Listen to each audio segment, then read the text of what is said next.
Your Coca-Cola bottler presents Claudia, based on the famous play and novels by Rose Franken. Brought to you transcribed Monday through Friday by your friendly neighbor who bottles Coca-Cola. Relax, and while you're listening, refresh yourself. Have a Coke. And now, Claudia. Don't you think you've been up enough today, Claudia? I'm only trying to get used to it, Mama. Get used to it lying down. You won't be so tired. Mama, are you going to worry about me forever? I certainly am. I am a mother now. You've only been a mother for 1 week and 2 days, and you've been my daughter for 19 years. So long. I shall worry about you for as long as I please. I suppose I can't deprive you of your few pleasures in life, Mama. Then get back into bed. All right. Go away from me. Now, skit, scat, scoot. I have to learn to navigate by myself again. Now, doing very nicely. Oh, now why do they make these hospital beds so high? They're so hard to get in and out of. That is why. Oh, Mama, how long am I going to droop around like this? I thought that after I had the baby, I'd start feeling like me again. Instead, I hang around my neck like an old suit of clothes. It'll be at least a month before you're... A month? At least. Oh, such a business.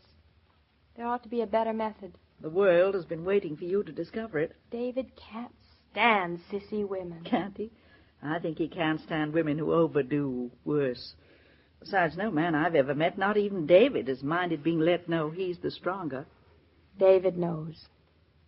What time is it, Mama? Hello, everybody. Hello. Well, how's the little family today? Just wondering when you get here. Hello, Hercules. She's feeling good today. Oh, darling, you look so warm. It's only 90 out. Only 90? Mm-hmm. Here, let me wipe your forehead. Now, let go. I'm not your son, remember? I'm a big boy. Oh, so you are. Claudia? See what? None of your business. All right. See if I care. How are you feeling, Mrs. Naughton? Fine, wonderful, superb, blissful. She really all right, Mother? She's talking a lot. I think she's getting her strength back. Oh, that's no sign. But if you are feeling all right, what are you doing in bed? I thought I'd find you dancing a jig in the hall. Oh, Mama insisted I get back into bed. Besides, I'm coming home tomorrow, so I must feel all right. Don't you think There's I no do? need to rush things now. I don't think you want me home. You're 100% right. I don't want you home if you're hurrying things. If you feel like a mouse, don't pretend to me that you're Atlas. Now he's calling me names. David, I can lie around in bed at Mama's just as well as here. Oh, you ought to be flattered, Grandma. She prefers your apartment to this swank hospital. But only, mind you, because it's cheaper. I married a budget. A fine budget. Nobody lets me budge. Oh. Blue is right. Now, Mama, listen, let's get organized. Let's get organized. Is everything all ready for my son's and my homecoming? Well, what do you call everything? A red carpet and a 10-piece band, Mama. Exactly. Oh, I must write that down. I clean forgot about the band, but everything else is there, I think. Such as? Well, all the bottles and the sterilizer, the bathonettes, Check. literally hundreds of diapers and safety pins, Hundreds? baby oil. Must you hear the whole list? I must. Is the baby carriage there yet? It better be there by tomorrow. The baby won't have anything to sleep in. Well, let him sleep in the sink. If he were a fish, that would be perfect. But he isn't, unfortunately. When was the carriage supposed to get there? Didn't Julia tell you, Claudia? She only said it was being sent. These days, there's no telling when they'll deliver it. How soon before the baby can sleep in a bed? Without pampering, darling, in about, 4 years. Well, that puts quite a new light on the matter. I guess we'll have to get the baby carriage home, I'll call up the store and act firm. Firm. I'll make them deliver it today. You do Oh, that would be very effective. Oh, very. You don't think so? No. Well, then somebody's got to go and get it. And I'm in bed. Well, I won't do it. Oh, No. no, I wouldn't think of having you put yourself out. Why, after all, he's only your son. I'm drafted. I'll do it. You? You can't carry a baby carriage. Baby carriages are not carried, ignorant. They're pushed. Oh. And I pushed one long before you were born, David. You must have still been in short pants, Mother. Very short, three-cornered. Any excuse to get out of here. I'm going to fetch that carriage. Oh, isn't she sweet, David? She loves to pretend she doesn't care a bit for her grandson. Look at her. Rushing off to the store for him. Can't wait. You have shamed me, Mother. How would you like company? Nobody expects me to get any work done these days anyway. Don't use me as an excuse for your fatherless sentiments. You two women.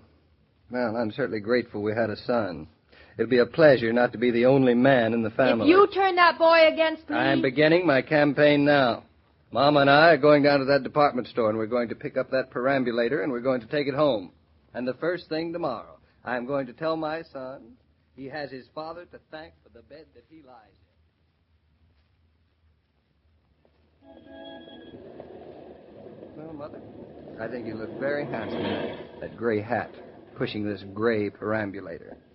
Yes, I must say that whole ensemble is very definitely becoming to you. Hush up with your flattery. It's quite an improved piece of machinery, isn't it, David? Terrific. Brakes, pedals, and gears. Almost like driving a car. Does it push easily? As smooth as silk. Not a bit of noise. Mm-hmm. Would you like to try it? Me? Going down the street pushing this thing? You'd better get used to it. It's not man's work. It's Father's work. Life is just one big trap. I started out to be an architect, and I end up pushing a perambulator. That's one of the nicer things about life. Go on, push it a little. Well, only if you're getting tired. Oh, yes, I'm getting tired, very tired, exhausted. I can't push another step. All right. You don't have to put on such a big act. I'll take it. Oh, it does work easily, doesn't it? Of course, it's light now. There isn't a baby in it. Oh, 8 pounds will make an awful difference. I feel like a battleship on a shakedown cruise. A very handsome battleship. And you actually look as if you were pushing your son in this carriage. The funny part is I feel as if I were. Look, David. Look at the smiles on the people's faces as they walk by you. Look at that little old lady. Oh, nonsense. Nobody even notices people push baby carriages around all the time. Well, don't say I didn't warn you. Here she comes. Pardon me, but would you be terribly embarrassed if an old lady wanted to congratulate you?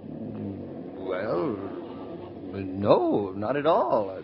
There are so few fathers these days who will take their children out for a stroll. I think it's just lovely of you. Well, thank you so much. Oh, he must be so cute and so small. He is. So small you'd hardly see him. Oh, I would just adore to have a little look. Just one little look. Of course you would. But I wouldn't if I were you. He'll wake up, won't he, Mother? Will he? I don't think so. Mother. What is it, David? If you say another word. Oh, was I being too forward? No, of course not. Then... But any other day, Madam. My son-in-law, you see, is such a new father, so nervous yet. Oh, I should think you would have been pleased. Oh, David, you naughty boy. Me naughty? Oh. You disillusioned her. She wanted to see your son. I'll get even with you, Mother. Now, you wait and see egging her on like it's that. It's a shame we didn't have a baby to show her. David, wait for the light. You want to get your son run over? Uh-oh. Well, all right. All right. You can be pushing that pram across now. I've held up the traffic for you. Oh, that's very nice of you. Oh, don't be thanking me, lady. I get 7 of my own, and I know how the little woman feels when I take them out and she ain't along. Thinks a man just can't maneuver safely. Here, I'll walk across with you. Well, we're very grateful. A little embarrassed. Not at all, not at all. We men got to stick together. Hey, more gentler there, man. You want to wake him up? He's right, David. More gentler. Yes, Grandma. And careful on the curb over there, man. You don't want to shake him up. I'm just trying to get the hang of this. You've got to learn to handle them more gentle. Yes, sir. All right, here you are, safe across. Thanks again. Don't mention it. Glad to help out. Sweet, wasn't he? Like Gargantua. Never underestimate the power of a child, David. Well, this one's getting to be a nuisance already. If one more person stops us... David, more gentler. Don't tip the canoe. I see. The object is to let it come down on an even keel. Try this curb again. All right. It's a good time to practice without wrecking your son. I've got to try to get the wheels over the curb more easily. Right. I don't think the baby would want to stand on his head too much. Well, not the first few months, anyway. Well, up we go. Now, here we go. Uh-oh. Too much of an angle. Try going down the curb now that you're up it. It looks so simple. Oh, you'll catch on. Just let the back wheel slide over the edge and then let it down all at once. Mm-hmm. Don't say anything, but we are being watched. That woman. Well, let her watch. Maybe she's taking a field course in perambulating. this were a tractor, I wouldn't be having so much trouble. The trick is to pull the carriage back as you let it down. I think I see. Slower, David, slower. Easy. Don't wake him. Excuse me. I've been watching you for the last 2 minutes. And Maybe you have a few tricks of this trade, too. They'd be very welcome. what I wanted to say was, are you aware that your carriage is empty? What did you say? The carriage is empty. There's no baby in it. There isn't. No. She's right, Mother. The carriage is empty. You don't say. Oh, take a look, Mother. Well, what do you know about that? I don't think you realize what this means. Certainly we do. We must have mislaid the baby someplace. Perhaps he's been kidnapped. No, I don't think so. Do you, Mother? I don't think anybody wants him any more than we do. Do you, David? No, I doubt it. Somehow you must have left him someplace, Mother. I wonder if it was the A&P. And now, seriously, Mother. Now, this is the last time, the very last time that I'm going to let you take this baby out alone. Do you understand? Well, my dear, you're perfectly justified.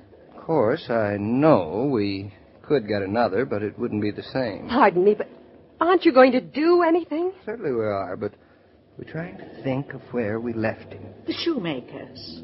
No, I don't think so, no. The butcher? I hope not. Such a fat little baby. Do you have any ideas, madam? No. No, I haven't. That's a shame. He really might have been kidnapped. Oh, no. I assure you he wasn't. I think it was the butcher's. Well, I'd hate to walk all the way back there if it isn't. So would I. Let's think some more. Oh, well, don't suppose you need me. What do you think, Mother? You've been very kind. Oh, don't mention it. Please don't. Almost a bit sorry I mentioned it. A&P, the shoemakers, the butcher's.